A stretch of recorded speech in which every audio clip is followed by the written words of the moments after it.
Ian from Easy Genie. A few weeks ago, I had a video about an old TV episode that I appeared as an extra in, and I wrote a newspaper article about it and how I'm trying to track down the various media that are associated with that. Basically, so I can kind of connect with my kids a little bit better and also pass down an interesting story to the next generation. And take a look at the video from mid-January, which explains more details. But basically, I was an extra in a TV show in a foreign country. It was a little weird, it was a little surreal, but I actually needed some inspiration that week for writing an article, and this is the article here. I want to talk a little bit today about kind of the challenges of finding and preserving and sharing and digitizing old media. And in this case, we have three different pieces of old media that we're trying to work with here. One is the newspaper article. The other one is the script from the show that I was in. And then I think the most important thing that I really am trying to get a hold of is the video of this particular script.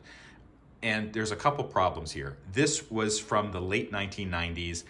This stuff has not been digitized. In fact, I think that this newspaper here, this copy that I have that I preserved for 25 years, may be the only surviving copy of that newspaper, of this particular issue at least, because the newspaper went out of business probably 15 years ago.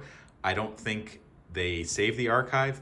Possibly it was donated to a library or something, but that doesn't always happen. I think many of you reading this, like, think back to your youth in the 80s or 90s, or maybe even earlier than that, when somebody would do like a local magazine or print out a cookbook for their friends.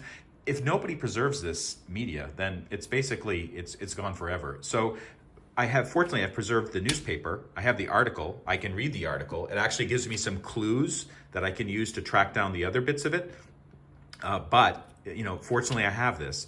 I'm gonna digitize this for my kids. I'm gonna show it to my kids, but at least I have this part of it. I have this script as well, which is pretty interesting in itself. I don't think that this particular script exists anywhere else. I don't, it was basically like, it's an old TV show. Sometimes even for Hollywood, old scripts, you'll see them show up in eBay or maybe in a private collection, but a lot of them are just lost. And actually the focus for old video or old film is finding the copy of the film or the video itself and then being able to digitize it or copy it or present it in a way where future generations can look at it. So I'm really focused on basically finding the video right now. So what I'm doing right now is scouring the existing media I have for clues. So actually here is the information about the producer and the director.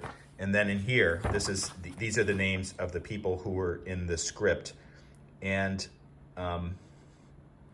yeah, my name is not in here, I think because I was just basically brought in at the last moment. But in the English language text that I wrote 25 years ago, there's some more clues. I'm already in touch with a friend of mine from Taiwan who's helping me do some research into maybe connecting with some of these people, or she can use some search skills or some local online resources to see if there's any way to get a copy of the video, the original video. But that's what I'm working on now. I just wanted to share an update. I'm actually going to Taiwan next week, and maybe I'll be able to find some more information there. But anyways, that's the mission that I'm on. I want to find a copy of this video for this TV program that I was on. So far, no luck, but at least we have some clues to work with in the newspaper article and in the original script, and we'll see where that leads.